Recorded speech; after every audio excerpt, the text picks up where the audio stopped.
தியேட்டரில் ரிலீஸ் ஆகும்போது நிறைய வரவேற்பு எதிர்பார்த்தோம். அந்த டைமில் ஓரளவுக்கு பார்த்தாங்க. தெலுங்குலேயும் ரிலீஸ் பண்ணியிருந்தோம். யாஹ்! அங்கேயுமே ஆந்திரால நல்லா ரெஸ்பான்ஸ் வந்தது. நல்லா ரிவ்யூஸ் ஆகட்டும் சரி, பார்த்தவங்க எல்லாருமே படம் நல்லா இருக்குன்னு சொல்லிட்டு ஃபீட்பேக் குடுத்தாங்க. அதுக்கப்புறம் வந்து இப்போ ஓடிடில ரிலீஸ் ஆயிருக்கு. அப்போ அந்த டைம்ல மிஸ் பண்ணவங்க எல்லாருமே இப்போ வந்து படத்த பார்த்துட்ருக்காங்க. படம் பார்த்தவங்க எல்லாருமே எனக்கு கால்ஸ், மெசேஜ் எல்லாம் குடுத்துட்ருக்காங்க. நல்ல ஃபீட்பேக் குடுத்துட்ருக்காங்க இதுவரைக்குமே. ஸோ அது கண்டிப்பா. கேட்கும்போது சந்தோஷமா இருக்கு. படம் வந்து ஆரம்பத்திலேயே போட்டீங்க and based on true events ம், அப்படின்னு. ம். ஒரு முதல் படம் எடுக்கும்போது பேஸ்ட் ஆன் ட்ரூ ஈவென்ட்ஸ்ல போறதுங்கிறது எல்லாருக்குமே ஒரு சின்ன ஒரு யோசனை இருக்கும். இந்த ம், ஜோன்ல போனா எப்படி ஒர்க் ஆகும்? பிகாஸ் அது ஒரு எமோஷனல் பேக்ட்ராப் நிறைஞ்ச விஷயமா ம், இருக்கும். ம். ஃபர்ஸ்ட் படமே அதில போறாங்கிற ஐடியா எதனால? ஏன்னா, இப்போ எப்பவுமே ஒரு படம் வந்து எமோஷனலா ஏதாவது ஒண்ணு கனெக்ட் ஆகணும். இப்போ ஒரு ம். காமெடி படம் பண்றோம்னா, அந்த சிரிக்கணும். ஒரு ஆக்ஷன் படம் பண்றோம்னா, அது வந்து நம்மள மறந்து பார்க்கணும், அந்த ஆக்ஷன் படத்த. ம்.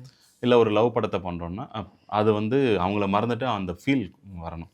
அப்போ என்கிட்ட இருந்த ஸ்கிரிப்ட்ஸ்லயே வந்து இந்த ஸ்கிரிப்ட் உண்மையிலே ஃபீல் பண்ண வைக்கும் அப்படின்னு நான் நம்பின ஸ்கிரிப்ட் இந்த ஓகே. உசிறு. அப்ப அதில ரியல் இன்சிடென்ட்ன்னு வரும்போது, அது வந்து உண்மையிலேயே ஒரு 2015ல நடந்த ஒரு இன்சிடென்ட். ம். அந்த இன்சிடென்ட்ட நான் சினிமாக்கு ஏத்த மாரி சில விஷயங்களெல்லாம் மாத்தி, அது நான் படமா அமைச்சிருக்கேன் இதுல.